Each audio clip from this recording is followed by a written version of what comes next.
अंतर्राष्ट्रीय ख्याति प्राप्त बाबा श्री नीम करौली महाराज जी के चमत्कारों के संबंध में आपने बहुत सी कहानियां सुनी होंगी। ना ही हिंदी में बल्कि 7 समंदर पार उनके भक्तों ने दूसरी भाषाओं में भी बाबा जी के बारे में बहुत कुछ लिखा है।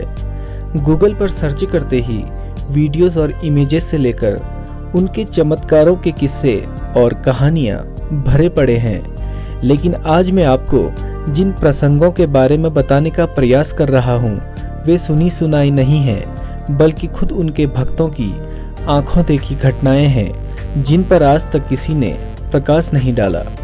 तो नमस्कार दोस्तों, आप सभी का स्वागत है डिस्कवर देवभूमि चैनल में। आज हम बात करेंगे कि बाबा का प्रियतम धाम श्री कैंची धाम आखिर कैसे बना था। दोस्तों, वर्ष 1964 में पहली बार जब कैंची गांव में बाबा जी का आगमन हुआ तो लोगों ने सुना कि नीम करौली नाम के कोई बाबा कैंची गांव में आए हैं। तब वहां न कोई मंदिर था और न बाबा जी के रहने के लिए कोई आश्रम। रात्रि प्रवास में बाबा जी भूमियाधार या नैनीताल में स्थित हनुमानगढ़ी चले जाते थे। शुद्ध देसी घी की महक यह एहसास करा देने के लिए पर्याप्त थी कि बाबा नीम करौली महाराज जी कैंची गांव आ चुके हैं, क्योंकि उनके आते ही शुद्ध देसी घी की पूड़ियों का भंडारा शुरू हो जाता था। नीम करौली महाराज जी अक्टूबर में, कभी नवरात्रि में तथा कभी दीपावली के बाद शीतकाल में अपने वृंदावन आश्रम में चले जाते थे और मार्च अप्रैल में कैंची गांव लौट आते। वर्तमान में जहां कैंची धाम स्थित है, उसके ठीक सामने प्रेमी बाबा जी की कुटिया श्री जयदेव तिवारी जी के आवास पर हुआ करती थी। इन्हीं प्रेमी बाबा के आश्रम के ठीक सामने शिप्रा नदी के उस पार झाड़ियों के बीच कभी सोमवारी महाराज जी की गुफा बताई जाती थी। और हाँ दोस्तों, आपको ये भी बता दें, यह शिप्रा नदी के किनारे की वही लोकेशन थी जहां वर्ष 1958 में दिलीप कुमार और वैजयंती माला की फिल्म मधुमती का आजा रे परदेसी गाना फिल्माया गया था। किसी स्थान विशेष का भोग का समय होता है, तब यह उक्ति सत्य साबित हो रही थी। नीम करौली बाबा जब कैंची गांव पधारे तो शिप्रा नदी के उस पार उन्होंने भक्तों से उसी गुफा पर ले जाने को कहा। नदी पार कर गुफा तक जाना आसान नहीं था, क्योंकि यह क्षेत्र चारों ओर से घनी झाड़ियों से अटा पड़ा था। उनके भक्तों में विशेष रूप से पूर्णानंद तिवारी जी ने किसी प्रकार कटीली झाड़ियां काटकर जाने का रास्ता बनाया और महाराज जी को वह गुफा दिखाई जहां कभी सोमवारी महाराज जी की गुफा बताई जाती थी। महाराज जी ने वहां पहुंचते ही ये ऐलान कर दिया कि यहाँ हनुमान जी का बहुत बड़ा मंदिर बनेगा। ऐसी जगह पर मंदिर की बात सोचना एकदम अकल्पनीय सा था। महाराज जी की कहने भर की देर थी कि उसी समय से भक्तजन बाबा जी की आज्ञा का पालन करने में जुट गए। वर्तमान में जिस स्थान में कैंची धाम का मंदिर स्थित है, वह भूमि वन विभाग के अधीन थी। इसके लिए धन कहाँ से आएगा, कैसे इस वन भूमि को अधिग्रहित किया जाएगा, यह भक्तों की जिम्मेदारी थी, महाराज जी की नहीं। जिनके घनश्याम दास बिरला जैसे उद्योगपति भक्त हों और महामहिम राज्यपाल तथा मंत्रीगण और बड़े से बड़े प्रशासनिक अधिकारी जिनके चरणों में अपना मस्तक नवाते हों, उनके लिए यह चुटकियों का काम था। देखते ही देखते तुरंत ही मंदिर का निर्माण काम शुरू हो गया। वर्तमान मंदिर के ठीक सामने जहां से आज प्रसाद वितरण किया जाता है, वहां पर एक बिना रेलिंग वाला लकड़ी का 4-5 फीट चौड़ा पुल शिप्रा नदी पर बनाया गया, जो जयदेव तिवारी जी के खेतों से होता हुआ वर्तमान गेट पर जाकर सड़क पर मिलता था। मंदिर निर्माण का कार्य बाबा जी के शिष्य हरिदास बाबा जी की देखरेख में होता रहा।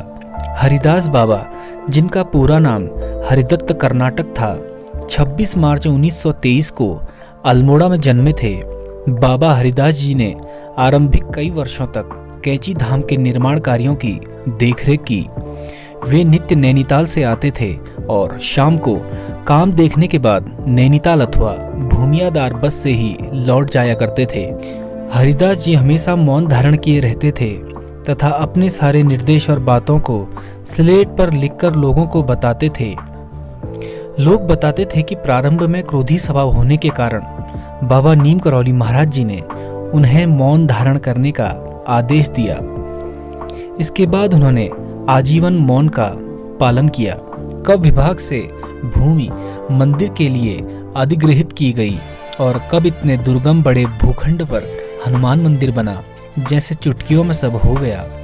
अब मंदिर कमेटी की ओर से यहाँ भंडारे के लिए सब्जी उत्पादन के साथ साथ अच्छी नस्ल की गायें भी रखी गई, जिनका दूध का इस्तेमाल मंदिर में हो सके तथा इसी बहाने गौ सेवा भी साथ साथ हो सके। गायों की सेवा करने के लिए रामदास बाबा ने स्वयं को समर्पित कर दिया। दोस्तों एक बात बता दूं, ये उन रामदास की बात नहीं हो रही जो हार्वर्ड यूनिवर्सिटी के प्रोफेसर रिचर्ड से रामदास बनकर महाराज जी के शिष्य बने थे, बल्कि उन रामदास की बात हो रही है जो लोहाली के पास किसी गांव में रहते थे। उनका असली नाम मोती सिंह था। भरे पूरे परिवार व संपन्न गृहस्थ को त्याग कर उन्होंने मंदिर समिति को स्वयं को समर्पित कर दिया। महाराज जी कभी लकड़ी के पुल पर भक्तों के साथ बैठे मिलते तो कभी मंदिर परिसर में उतीस के पेड़ के नीचे शिलाखंड पर अथवा वर्तमान शिव मंदिर के बाहर कंबल ओढ़े हुए मिलते थे। जितने समय भी महाराज जी कैंची धाम में रहे, शुद्ध देसी घी की पूड़ी व आलू के गुटकों का प्रसाद दिन रात बनते रहता था। कभी सूजी व कभी खीर प्रसाद के रूप में वितरित होते रहती थी और मंगलवार को भवाली से जलेबी और बूंदी के लड्डू लेकर वहां भक्त लोग पहुंच जाते थे और प्रातः काल से प्रसाद में यही वितरित होता था। शुरू के वर्षों में जहां पर गुफा थी वहीं पर भंडारे की भट्टी लगती थी तथा भंडारे का समस्त भोजन बनता था। ब्रह्मचारी बाबा इसमें मुख्य भूमिका निभाते थे। गांव के सारे लोग पूड़ी बेलने के साथ साथ लोई बनाने व प्रसाद बनाने का सहयोग करते थे। तब बाजार के पत्तलों के बजाय जंगल में उपलब्ध चौड़े पत्तों पर प्रसाद वितरण किया जाता था। जो भी श्रद्धालु यहाँ आता था वह भरपेट वहीं पर प्रसाद उसको खिलाया जाता था और साथ में घर के लिए भी प्रसाद दिया जाता था। लेकिन दोस्तों ऐसा कभी नहीं हुआ कि प्रसाद का वितरण रुका हो, ऐसा कभी भी नहीं हुआ। सामग्री ट्रकों से आती थी, कौन भेज रहा है पता नहीं, कैसे आ रही है पता नहीं, सब बाबा जी की कृपा ही थी। इसी तरह मंदिर निर्माण की सामग्री में जब ईंटें आती थी तो मानव श्रृंखला बनाकर बच्चे, बूढ़े, जवान सब शामिल होकर चंद मिनटों में सामग्री मंदिर परिसर में पहुंच जाती थी। विनोद जोशी जी जो महाराज जी के उन भक्तों में से थे जो एमएससी करने के बाद महाराज जी के शरणागत क्या हुए, सदैव वहीं के होकर रह गए। अगर जोशी जी चाहते तो अच्छा खासा अपना करियर बना लेते, लेकिन उन्हें महाराज जी की भक्ति में जो आनंद आया वह शायद अन्यत्र कहीं नहीं आया। आज कैंची धाम मंदिर समिति का पूरा प्रबंधन श्री विनोद जोशी जी के सुयोग्य निर्देशन में संचालित होता है। महाराज जी प्रेम से भक्तों के नाम अपनी ओर से रख देते थे, जैसे सिद्धि माँ, जीवंती माँ तथा मौनी माँ। सिद्धि माँ धाम की वरिष्ठतम माँ थी तथा यह भी माना जाता है कि महाराज जी ने समाधि लेने से पूर्व उनमें ही अपनी सारी सिद्धियां समाहित कर देती थी। सिद्धि माँ का तो यह दृढ़ मत था कि देह त्याग के बाद भी महाराज जी इसी आश्रम में विद्यमान रहते हैं। उन्होंने इसे महसूस किया है। वर्ष 2018 में सिद्धि माँ के समाधि स्थित होने पर उनकी स्मृति में सिद्धि माँ का मंदिर भी इसी परिसर में स्थापित किया गया है। तो दोस्तों, कैंची धाम निर्माण से संबंधित यह जानकारी आपको कैसे लगी कमेंट सेक्शन में जरूर बताइएगा और हाँ, चैनल को सब्सक्राइब जरूर कीजिएगा।